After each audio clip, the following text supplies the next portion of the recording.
প্রিয় দেশবাসী, দেশের শিশু, কিশোর কিশোরী, তরুণ তরুণী, ছাত্রছাত্রী, বয়স্ক বৃদ্ধ, পুরুষ মহিলা সবাইকে আমার সালাম জানাচ্ছি। আসসালামু আলাইকুম। বক্তব্যের শুরুতে আমি গভীর শ্রদ্ধা জানাচ্ছি জুলাই আগস্ট মাসে ফ্যাসিবাদের বিরুদ্ধে ছাত্র শ্রমিক জনতার অভ্যুত্থানে নিহত সকল শহীদের প্রতি। আমি আরও স্মরণ করছি তাদের যারা ফ্যাসিবাদী শক্তির প্রাণঘাতী অস্ত্রের সামনে হিমালয়ের মতো দাঁড়িয়ে অন্যায়ের প্রতিবাদ করে মৃত্যুকে আলিঙ্গন করেছে, আহত হয়েছে, পঙ্গুত্ব বরণ করেছে, হারিয়েছে তাদের চোখের দৃষ্টি।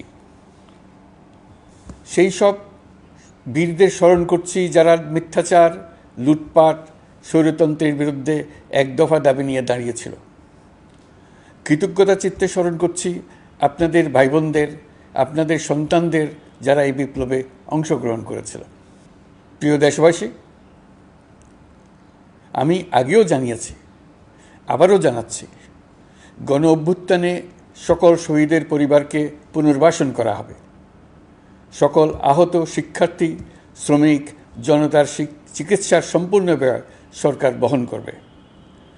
আহতদের দীর্ঘমেয়াদী এবং ব্যয়বহুল চিকিৎসা এবং শহীদদের পরিবারের দেখাশোনার জন্য স্বাস্থ্য মন্ত্রণালয়ের নেতৃত্বে একটি পূর্ণাঙ্গ তালিকা প্রস্তুত করা হয়েছে। এখন এই নতুন তথ্য পাওয়ার ভিত্তিতে এই তালিকা হালনাগাদ করা হতে থাকবে। গণ অভ্যুত্থানের শহীদদের স্মৃতি ধরে রাখতে সরকার তার যাত্রা লগ্নে জুলাই গণহত্যা স্মৃতি ফাউন্ডেশন নামে একটি ফাউন্ডেশন প্রতিষ্ঠার উদ্যোগ নেয়। এখন সেই ফাউন্ডেশন তৈরি হয়েছে। সকল শহীদ পরিবার এবং আহতদের সর্বোত্তম চিকিৎসা সহ তাদের পরিবারের সম্পূর্ণ দায়িত্ব এই ফাউন্ডেশন গ্রহণ করছে। এই ফাউন্ডেশনে দান করার জন্য দেশের সকল মানুষ এবং বিদেশে অবস্থানরত বাংলাদেশিদের আমরা আহ্বান জানাচ্ছি। গত মাসে কুমিল্লা, নোয়াখালী, সিলেট অঞ্চলে আকস্মিক বন্যা এসব এলাকার মানুষকে হতভম্ব করে দিয়েছে। এখানে বেশিরভাগ এলাকায় কোনো দিন বন্যা হয়নি। তারা বন্যা মোকাবেলা করে অভ্যস্ত নন। দেশপ্রেমিক সশস্ত্র বাহিনী তাৎক্ষণিকভাবে বন্যা আক্রান্ত সবাইকে রক্ষার জন্য এগিয়ে আসে। সেনা, নৌ এবং বিমান বাহিনী পরস্পরের সঙ্গে সমন্বয় করে একযোগে কাজে নেমে পড়ার ফলে মানুষের দুর্ভোগ কম হয়েছে। এর পরপরই এনজিও এবং সাধারণ মানুষ দেশের সকল অঞ্চল থেকে দলে দলে এগিয়ে এসছে। আমি বিশেষ করে দেশপ্রেমিক সেনাবাহিনীকে আবারও ধন্যবাদ জানাচ্ছি। দেশের সকল দুর্যোগকালে তারা সবসময় আন্তরিকভাবে এগিয়ে এসছে। বিশেষ করে বন্যা ও শান্তি শৃঙ্খলা রক্ষার কাজে তাদের সৈনিক এবং অফিসাররা দিনের পর দিন যেভাবে দায়িত্ব পালন করেছে তার কোনো তুলনা হয় না। জনজীবনে স্বস্তি ও আত্মবিশ্বাস প্রতিষ্ঠায় তাদের ভূমিকা অনন্য। বাংলাদেশ সশস্ত্র বাহিনীর সকল সদস্যকে আমি ধন্যবাদ জানাই তাদের সততা, ত্যাগ ও অসীম দেশপ্রেমের জন্য। দেশের স্বাধীনতা সংগ্রাম থেকে শুরু করে বন্যা, খরা, ঝড়, বৃষ্টি, ঘূর্ণিঝড়, সকল প্রাকৃতিক দুর্যোগে আপনারা সকলের শেষ ভরসার স্থান। দেশের প্রতিটি ক্রান্তি লগ্নে আপনারা দেশের মানুষের পাশে থেকেছেন। দেশের স্বাধীনতার পক্ষে, সার্বভৌমত্বের পক্ষে অবস্থান নিয়েছেন। দেশ গঠনে আপনারা সবার আগে এগিয়ে এসছেন। বিগত জুলাই হতে শুরু হওয়া গণ অভ্যুত্থান, বন্যা, নিরাপত্তা প্রদান, অস্ত্র উদ্ধার সহ সকল কার্যক্রমে আপনারা সফলভাবে দিনরাত কাজ করে যাচ্ছেন। সরকার ও জনগণের পক্ষ থেকে আমি আপনাদের প্রতি কৃতজ্ঞতা জানাচ্ছি। বন্যা আমাদের জনজীবনে আরেকটি দিক উন্মোচন করল। দেশের সকল জায়গায় মানুষের সক্রিয় সহানুভূতির জোয়ার উঠেছিল অবিশ্বাস্য মাত্রায়। ব্যবসায়ী, অর্থবান ব্যক্তিরা যেমন তাদের অর্থ নিয়ে স্বতঃস্ফূর্তভাবে এগিয়ে এসেছিল, তেমনি দেশের বিভিন্ন প্রান্তের সাধারণ মানুষ, স্কুল, কলেজ, বিশ্ববিদ্যালয়ের ছেলেমেয়েরা জোয়ারের ঢলের মতো যার যার সামর্থ্য নিয়ে এগিয়ে এসছে। অনেকেই ছুটে গেছে বন্যার্তদের সহযোগিতা করার জন্য। এনজিওরা বিভিন্ন জায়গা থেকে ছুটে গেছে তাদের সহায়তা নিয়ে।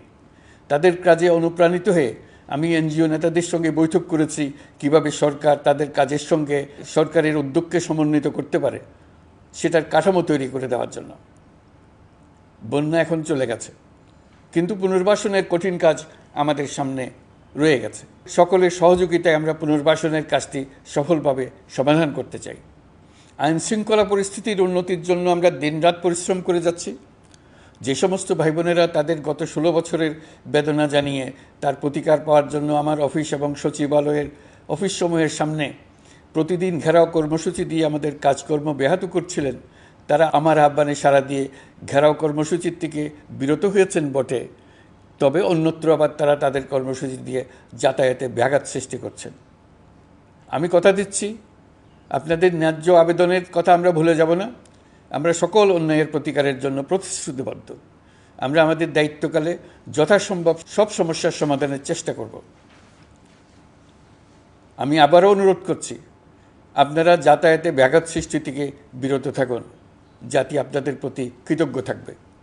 তৈরি পোশাক, ওষুধ শিল্প, এসব এলাকায় শ্রমিক ভাই বোনেরা তাদের অভিযোগ জানানোর জন্য ক্রমাগতভাবে এই শিল্পের কার্যক্রম পরিচালনা বন্ধ রাখতে বাধ্য করছেন।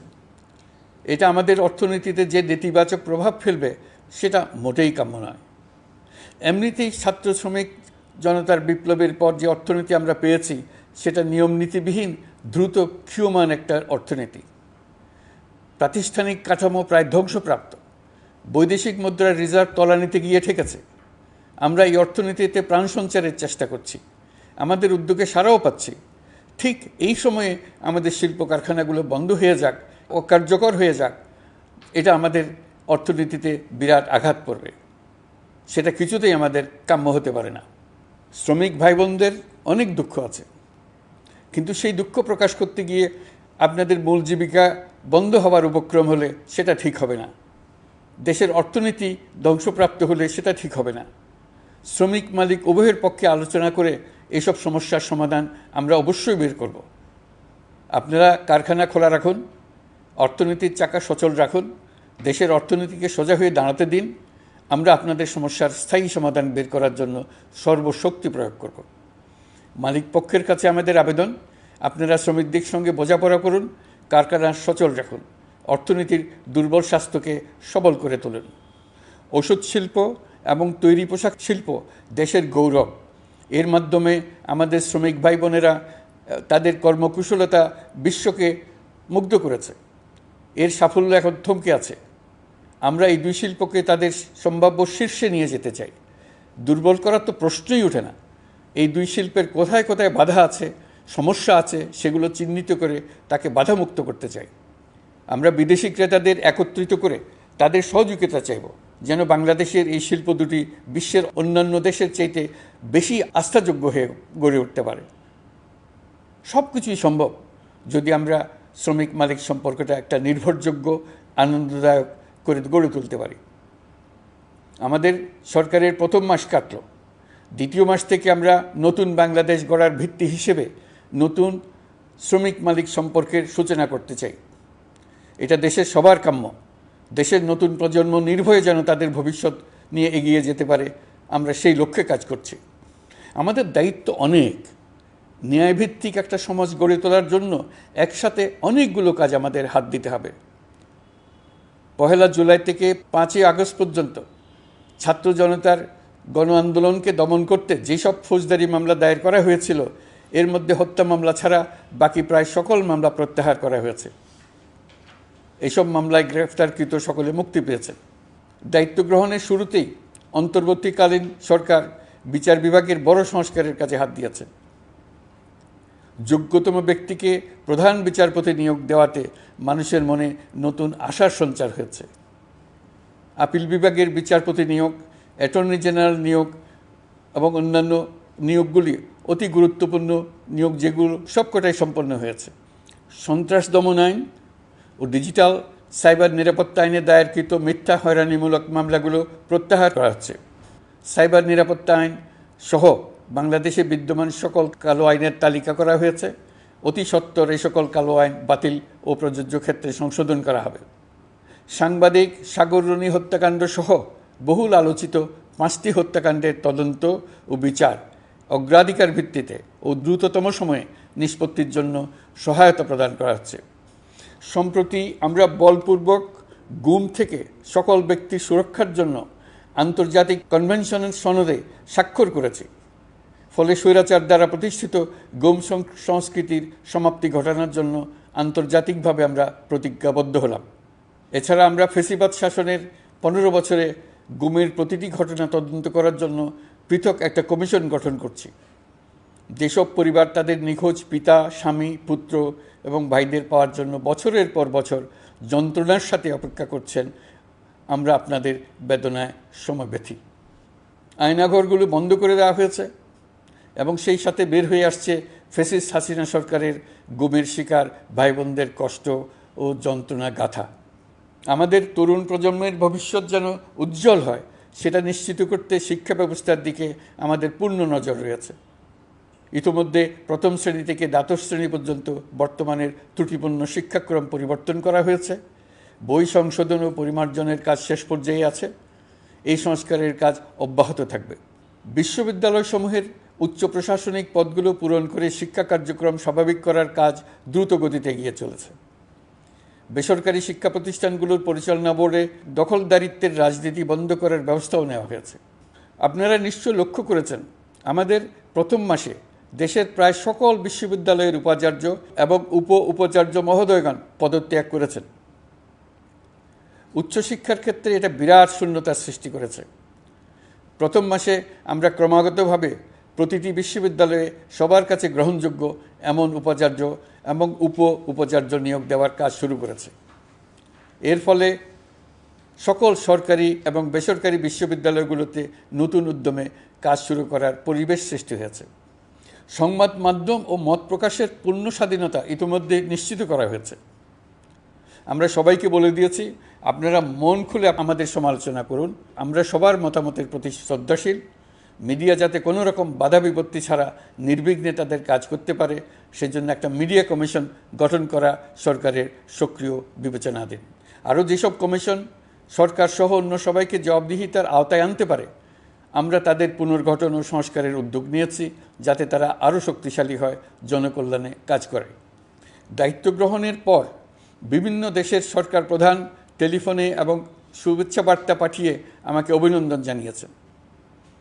বিভিন্ন দেশের রাষ্ট্রদূত এবং হাই কমিশনারবৃন্দ আমার সাথে সাক্ষাৎ করে দ্বিপাক্ষিক সহযোগিতা বৃদ্ধির আশ্বাস দিয়েছেন। আমার অনুরোধে সংযুক্ত আরব আমিরাতের 57 জন বাংলাদেশি যারা ফেসিবাদ বিরোধী বিক্ষোভে অংশগ্রহণ করা বিভিন্ন মেয়াদে কারাদণ্ডে দণ্ডিত হয়েছিলেন, তাদের সাধারণ ক্ষমা ঘোষণা করেছেন সে দেশের সরকার। ইতিমধ্যে তাদের কয়েকজন দেশে ফিরে এসেছেন। এই ক্ষমা প্রদর্শন ছিল অতি বিরল একটি ঘটনা। এই জন্য আমি সংযুক্ত আরব আমিরাতের রাষ্ট্রপতি শেখ মোহাম্মদ বিন জায়েদ আল নাহিয়ানকে ধন্যবাদ ও কৃতজ্ঞতা জানিয়েছি আপনাদের সবার পক্ষ থেকে। যে সমস্ত সরকার প্রধানের সঙ্গে আমার টেলিফোনে যোগাযোগ হয়েছে, তাদের মধ্যে রয়েছেন ভারতের প্রধানমন্ত্রী নরেন্দ্র মোদী, পাকিস্তানের প্রধানমন্ত্রী শাহবাজ শরীফ। আমরা ভারত এবং অন্যান্য প্রতিবেশী রাষ্ট্রসমূহের সঙ্গে সুসম্পর্ক চাই, তবে সেই সম্পর্ক হতে হবে ন্যায্যতা এবং সমতার ভিত্তিতে। ভারতের সাথে আমরা ইতিমধ্যে বন্যা মোকাবেলায় উচ্চ পর্যায়ে দ্বিপাক্ষিক সহযোগিতার আলোচনা শুরু করেছি। দক্ষিণ এশিয়ায় আঞ্চলিক সহযোগিতা বৃদ্ধির লক্ষ্যে আমি সার্ক রাষ্ট্রগোষ্ঠী পুনর্জীবিত করার উদ্যোগ নিয়েছি। আমরা চাই আমাদের দেশ যেন একটি গণতান্ত্রিক দেশ হিসেবে বিশ্বের কাছে সম্মানের সাথে পরিচিত হয়। দেশের পরিকল্পনা যেন দেশের মানুষ কেন্দ্রিক হয়, কোনো নেতা বা দল কেন্দ্রিক না হয়। আমরা স্বৈরাচারী হাসিনা সরকারের অহেতুক কোটি কোটি টাকা ব্যয়ের প্রকল্প বাস্তবায়িত হতে দেখেছি, যেগুলো কখনোই দেশের মানুষের জন্য ছিল না, বরং এর সাথে জড়িত ছিল কুৎসিত আমিত্ব এবং বিশাল আকারের চুরি। চলমান এবং প্রস্তাবিত সকল উন্নয়ন প্রকল্পগুলোর যাচাই বাছাই করার কাজ ইতিমধ্যে আমরা শুরু করেছি। প্রকল্প বাস্তবায়নের পর্যায় বিবেচনা করে বাকি কাজে ব্যয়ের সাশ্রয় এমনকি প্রয়োজন মতে তা বাতিল করার কথা বিবেচনা করা হবে। দেশের মানুষকে আর ফাঁকি দেওয়া চলবে না। কর্মসংস্থান তৈরি করবে এমন প্রকল্পগুলোকে আমরা অগ্রাধিকার দেব। লুটপাট ও পাচার হয়ে যাওয়া অর্থ ফিরিয়ে আনার উদ্যোগ আমরা নিয়েছি। আর্থিক খাতে শৃঙ্খলা ফিরিয়ে আনতে একটা ব্যাংকিং কমিশনও গঠন করার উদ্যোগ নেওয়া হয়েছে। বিভিন্ন ব্যাংকের পরিচালনা পরিষদ পুনর্গঠন করা হয়েছে। ব্যাংকিং খাতে এই এক মাসে বিরাট পরিবর্তন এসেছে, আপনারা নিশ্চয়ই সেটা লক্ষ্য করেছেন। আমরা এই খাতে নিয়মনীতি প্রতিষ্ঠা করতে পেরেছি। আরও অনেক কাজ বাকি রয়ে গেছে। প্রথম মাসের কাজ হিসেবে শুধু প্রধান কাজগুলো করেছি, তার সঙ্গে রয়েছে আরও অনেক পরবর্তী কাজ। ফেসিবাদী সরকার লুটপাট করার জন্য নতুন করে 60,000 কোটি টাকা ছাপিয়ে বাজারে ছাড়ার কারণে মুদ্রাস্ফীতির শিকার হয়েছে দেশের মানুষ। এই অতুলনীয় মুদ্রাস্ফীতি নিয়ন্ত্রণ অন্তর্বর্তী সরকারের অন্যতম প্রধান লক্ষ্য। মুদ্রাস্ফীতি নিয়ন্ত্রণের লক্ষ্যে পলিসি সুদের হার বৃদ্ধি করে 9% উন্নীত করা হয়েছে। মূল্যস্ফীতি থেকে সাধারণ মানুষকে সুরক্ষা দেওয়ার উদ্দেশ্যে ওএমএস খাদ্যবান্ধব কর্মসূচি সহ সুলভ মূল্যে প্রান্তিক মানুষের কাছে নিত্য প্রয়োজনীয় দ্রব্য সরবরাহ চলমান রাখা হয়েছে। মূল্যস্ফীতি মোকাবেলায় চলতি অর্থবছরে চাল ও গম আমদানির জন্য 5,800 কোটি টাকা, আভ্যন্তরীণ সংগ্রহের জন্য 8,900 কোটি টাকা এবং খাদ্য ভর্তুকির 3টি প্রোগ্রামের জন্য 7,360 কোটি টাকা বরাদ্দ রাখা হয়েছে। বিভিন্ন স্টেক হোল্ডারের সাথে সভা করে মূল্যস্ফীতি নিয়ন্ত্রণের করণীয়সমূহ চিহ্নিত করা হয়েছে। পরিচালন ও উন্নয়ন ব্যয় যৌক্তিক পরিমাণে হ্রাস করার জন্য কার্যক্রম গ্রহণ করা হয়েছে। কৃষিপণ্য উৎপাদনের জন্য সার আমদানির ক্ষেত্রে প্রয়োজনীয় বৈদেশিক মুদ্রার সরবরাহ নিশ্চিত করার পদক্ষেপ নেওয়া হয়েছে। প্রকৃত চাষিগণ যাতে কৃষি ঋণ পেয়ে থাকেন তা নিশ্চিত করার উদ্যোগ নেওয়ার পাশাপাশি কৃষি ঋণের পরিমাণ বৃদ্ধি করা হয়েছে। মার্কিন ডলারের বিপরীতে টাকার বিনিময় হার স্থিতিশীল রাখার লক্ষ্যে বৈদেশিক মুদ্রার বিনিময় হারকে বাজারভিত্তিক করা হয়েছে। কালো টাকা সাদা করার অনৈতিক অনুমতি বাতিল করা হয়েছে। বৈদেশিক মুদ্রার রিজার্ভ বৃদ্ধি করতে বিভিন্ন উন্নয়ন সহযোগীদের কাছ থেকে বাজেট সাপোর্ট চাওয়া হয়েছে। আন্তর্জাতিক মুদ্রা তহবিল থেকে অতিরিক্ত 3 বিলিয়ন মার্কিন ডলার, বিশ্বব্যাংক থেকে অতিরিক্ত 1 বিলিয়ন ডলার, জাইকা থেকে অতিরিক্ত 1 বিলিয়ন মার্কিন ডলার প্রদানের অনুরোধ করা হয়েছে। রূপপুর পারমাণবিক বিদ্যুৎ কেন্দ্র নির্মাণ প্রকল্পের অগ্রিম অর্থ পরিশোধ এবং বকেয়া পাওনা নিয়ে রাশিয়ান ফেডারেশনের সাথে অর্থ মন্ত্রণালয়ের আলোচনা চলছে। পাইপলাইনে থাকা 48 বিলিয়ন মার্কিন ডলার বৈদেশিক সহায়তা ব্যবহারের উদ্যোগ নেওয়া হয়েছে।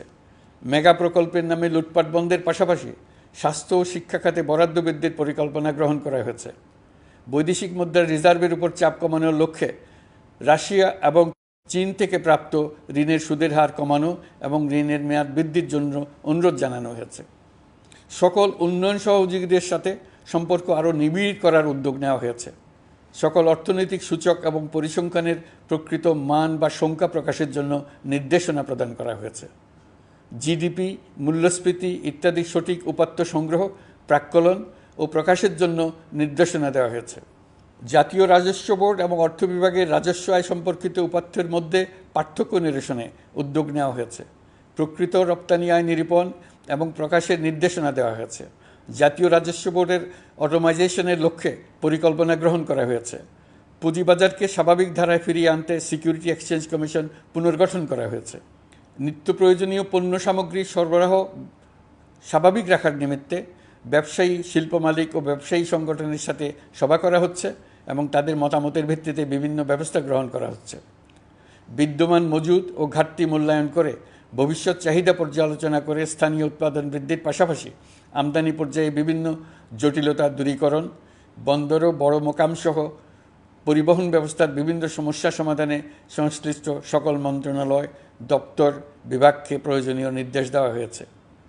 এই জন্য তেল, চিনি, ডিম ও মাংস উৎপাদনকারী বৃহৎ প্রতিষ্ঠানসমূহের সাথে সভা ও মতবিনিময় করা হচ্ছে।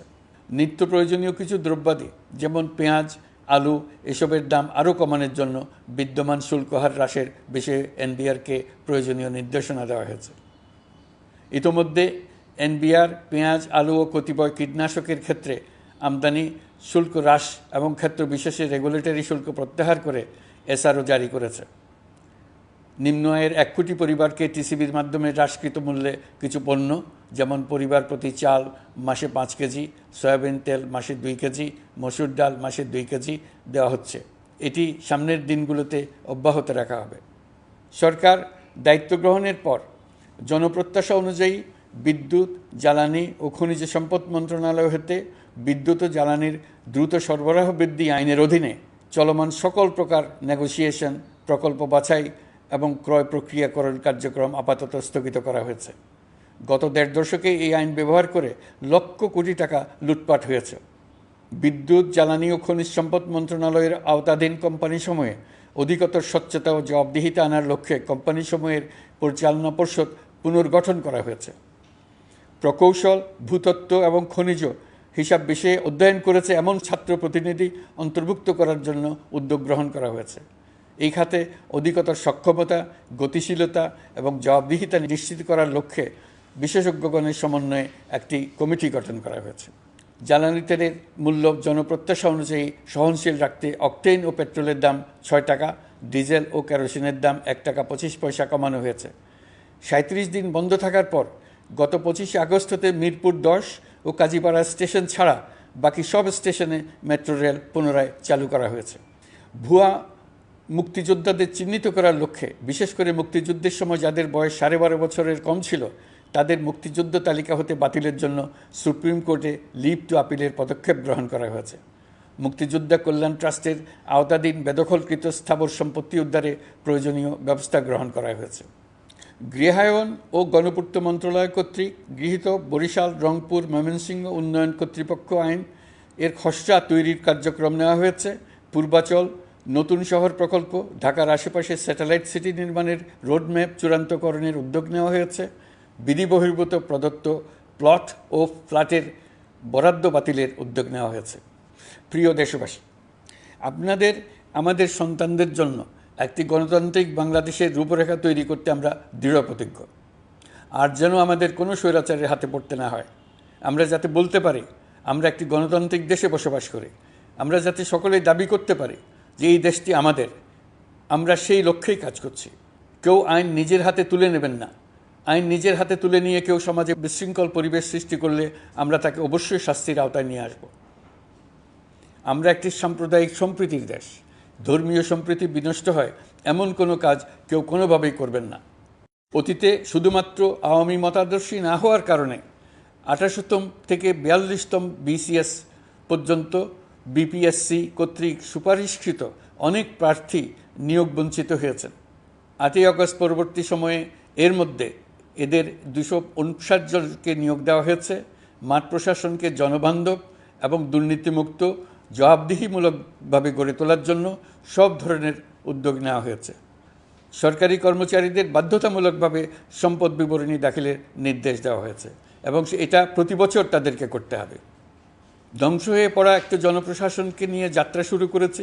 মন্ত্রণালয়গুলোর উচ্চতম পদে যারা নিয়োজিত ছিলেন তারা অনেকে দায়িত্ব ছেড়ে চলে গেছেন কিংবা পদে থাকলেও সহকর্মীদের চাপের মুখে কাজ করতে পারছিলেন না, বাধ্য হয়ে পদত্যাগ করেছেন। আর যারা ১৬ বছরের স্বৈরাচারী শাসনের আমলে পদত্যাগে বাধ্য হয়েছিলেন কিংবা দায়িত্ববিহীন অবস্থায় একই পদে থেকে বাধ্য হয়েছেন, তাদের সবার কথা বিবেচনা নিয়ে জনপ্রশাসনকে নতুন করে দাঁড় করানোই ছিল আমাদের প্রথম মাসে কঠিনতম সময়।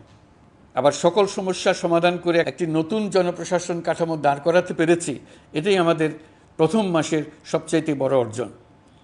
আমার বিশ্বাস এই জনপ্রশাসন জনগণের ইচ্ছা পূরণে সর্বোচ্চ অবদান রাখতে পারবে। অতি স্বল্প জনবল নিয়ে দাপ্তরিক কার্যক্রম শুরু করা হলেও প্রথম দিকে বিভিন্ন মন্ত্রণালয় ও বিভাগ থেকে পাঠানো বিবিধ প্রস্তাব দ্রুত গতিতে এবং আইনগত সমস্ত বাধ্যবাধকতা মেনে সিদ্ধান্ত নেওয়া হয়েছে। গত এক মাসে বিভিন্ন মন্ত্রণালয় ও বিভাগ ১৯৮টি অতি গুরুত্বপূর্ণ বিষয়ে সিদ্ধান্ত নিয়েছে।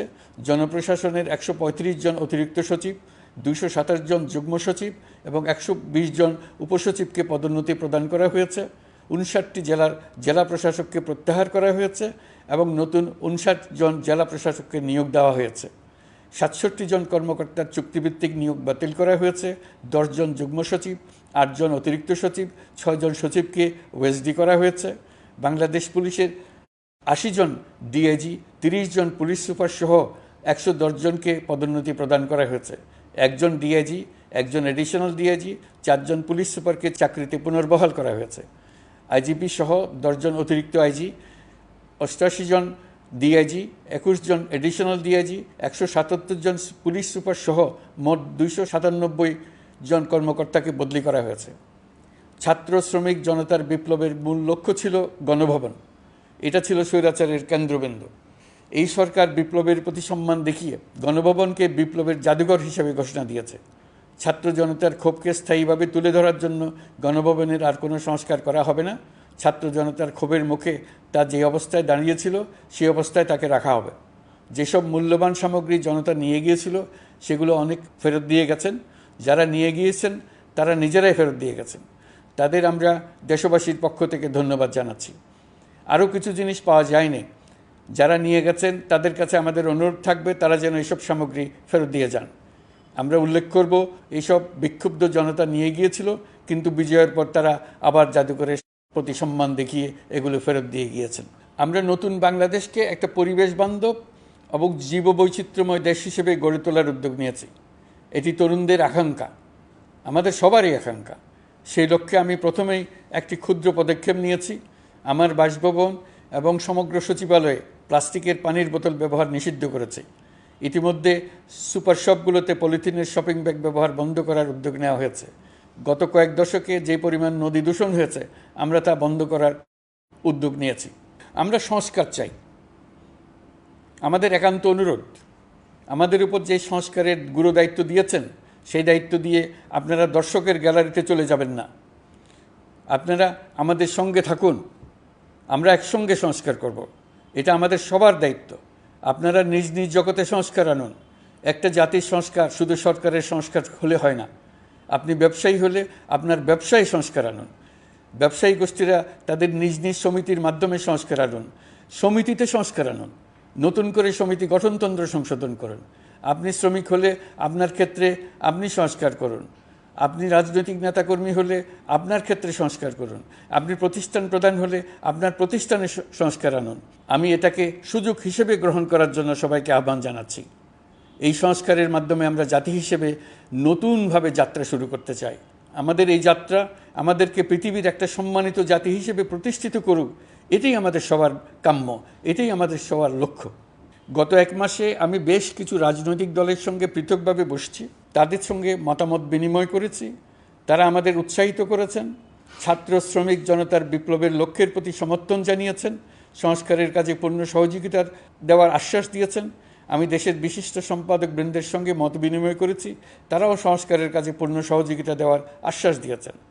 তারা বিভিন্ন বিষয়ে মূল্যবান পরামর্শ দিয়েছেন। সবার পরামর্শ নিয়ে এখন আমাদের অগ্রসর হওয়ার পালা। আমি বিশিষ্ট ব্যবসায়ীদের সঙ্গে বৈঠক করেছি, তাদের কাছে আমাদের সরকারের লক্ষ্যগুলো ব্যাখ্যা করেছি, তারাও আমাদের লক্ষ্যের সঙ্গে একমত প্রকাশ করেছেন। আপনারা জানেন, ছাত্র শ্রমিক জনতার ঐতিহাসিক জুলাই গণ অভ্যুত্থানের মুখে এবং হাজারো মানুষের আত্মদানের বিনিময়ে বাংলাদেশে ফ্যাসিস্ট সরকারের পতন হয়েছে। এই গণ অভ্যুত্থানের বার্তা ও আকাঙ্ক্ষা বাস্তবায়নের জন্য একটি অভূতপূর্ব সময় ও সুযোগ আমরা এর মধ্য দিয়ে অর্জন করেছি। এর বাস্তবায়ন তথা বাংলাদেশের ফ্যাসিজম বা স্বৈরতান্ত্রিক শাসন পুনরাবৃত্তির আশঙ্কা রোধ এবং জনমালিকানা ভিত্তিক কল্যাণমুখী জনস্বার্থে নিবেদিত একটি রাষ্ট্র ব্যবস্থা প্রবর্তনের লক্ষ্যে কিছু জাতীয় ভিত্তিক সংস্কার সম্পন্ন করা জরুরি হয়ে পড়েছে। উক্ত সংস্কার ভাবনার অন্যতম কেন্দ্রবিন্দু হচ্ছে সুষ্ঠু নির্বাচন ব্যবস্থা, সুশাসন প্রতিষ্ঠা করা। আমরা যেহেতু জনগণের ভোটাধিকার ও জনগণের মালিকানায় বিশ্বাস করি, সেহেতু নির্বাচন ব্যবস্থার উন্নয়নে আমাদের সংস্কার ভাবনায় গুরুত্ব পেয়েছে অধিক। আমরা মনে করি নির্বাচনের নামে সংখ্যাগরিষ্ঠতার একাধিপত্য ও দুঃশাসন মানুষের উপর চাপিয়ে দেওয়া বা এর মাধ্যমে এক ব্যক্তি বা এক পরিবার বা কোনো গোষ্ঠীর কাছে সকল ক্ষমতা কুক্ষিগত করে রাখার কোনো ক্রমেই গ্রহণযোগ্য নয়। এসব আশঙ্কা রোধ করার জন্য নির্বাচনের সাথে সম্পর্কিত নির্বাচন কমিশন সহ অন্যান্য প্রতিষ্ঠানগুলোর সংস্কারের কথা আমরা ভাবছি। নির্বাচন ব্যবস্থার সাথে সম্পর্কিত প্রতিষ্ঠান হিসেবে পুলিশ প্রশাসন, জনপ্রশাসন, বিচার প্রশাসন, দুর্নীতি দমন কমিশন এই 4টি প্রতিষ্ঠানের সংস্কার করা সুষ্ঠু ও অবাধ নির্বাচনের জন্য অপরিহার্য। এসব প্রতিষ্ঠানের সংস্কার জনমালিকানা ভিত্তিক, জবাবদিহিমূলক এবং কল্যাণমূলক রাষ্ট্র ব্যবস্থা প্রতিষ্ঠায় অবদান রাখবে বলে আমি বিশ্বাস করি। এর পাশাপাশি সমাজের সকল স্তরের মানুষের প্রতিনিধিত্ব ও স্বার্থ নিশ্চিত করার জন্য এবং জুলাই গণ অভ্যুত্থানের বার্তাকে প্রতিফলিত করার জন্য সাংবিধানিক সংস্কারের প্রয়োজন আমরা অনুভব করছি। এসব বিষয়ে সংস্কার করার প্রাথমিক পদক্ষেপ হিসেবে আমরা প্রাথমিকভাবে 6টি কমিশন গঠন করার সিদ্ধান্ত নিয়েছি। এসব কমিশনের কাজ পরিচালনার জন্য বিষয়ভিত্তিক অভিজ্ঞতা বিবেচনা করে 6 জন বিশিষ্ট নাগরিকের নেতৃত্বে এই কমিশনগুলো পরিচালনা করার দায়িত্ব দিয়েছি। এরপর আরও বিভিন্ন বিষয়ে কমিশন গঠন করার প্রক্রিয়া আমরা অব্যাহত রাখব। নির্বাচন ব্যবস্থা সংস্কার কমিশনের প্রধান হিসেবে দায়িত্ব পালন করবেন ডক্টর বদিউল আলম মজুমদার। পুলিশ প্রশাসন সংস্কার কমিশনের প্রধান হিসেবে কাজ করবেন জনাব সরফরাজ চৌধুরী। বিচার বিভাগ সংস্কার কমিশনের প্রধান হিসেবে দায়িত্ব পালন করবেন বিচারপতি শাহ আবু নাঈম মমিনুর রহমান। দুর্নীতি দমন সংস্কার কমিশনের প্রধান হিসেবে দায়িত্ব পালন করবেন ডক্টর ইফতেখারুজ্জামান।